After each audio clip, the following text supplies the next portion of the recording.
இந்த உலகத்துல செல்வம் வர்றதுக்கே காரணம் உழைப்பு மட்டும் இல்ல, செல்வம் நிலைச்சிருக்கிறதுக்கே காரணம் நம்ம வீட்டுல இருக்கிற அதிர்ஷ்ட சக்தி தான். ஒரு சின்ன கிராமம், அந்த கிராமத்துல ராமன் அப்படின்னு ஒருத்தன் இருந்தான்.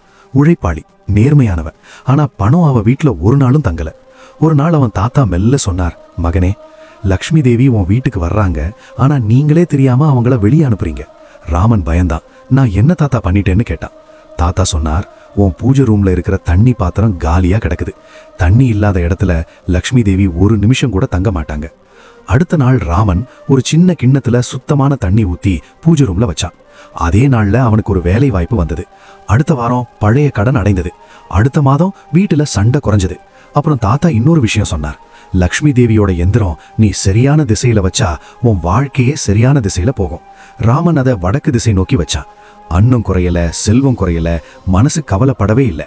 ஆனா தாத்தா ஒரு வார்த்தை மட்டும் ரொம்ப தெளிவா சொன்னார், தண்ணியை வீணாக்குறவன் தன்னோட அதிர்ஷ்டத்தையே வீணாக்குறவன். அந்த நாள்ல இருந்து ராமன் தண்ணிய மதிச்சான். வாழ்க்கையும் அவனை மதிச்சது. இந்த கதை நம்பிக்கை மட்டும் இல்ல, அனுபவம். நீங்களும் உங்க வீட்டுல தண்ணிய மதிங்க. பூஜை ரூம்ல சுத்தத்தை காத்துக்கோங்க. லக்ஷ்மி தேவியோட இடத்தை மரியாதையோட வைங்க.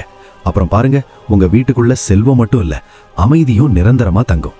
இந்த கதை பிடிச்சிருந்தா லைக் பண்ணுங்க, ஷேர் பண்ணுங்க. எல்லாரோட வீட்டுக்கும் லக்ஷ்மி தேவி வரட்டும்.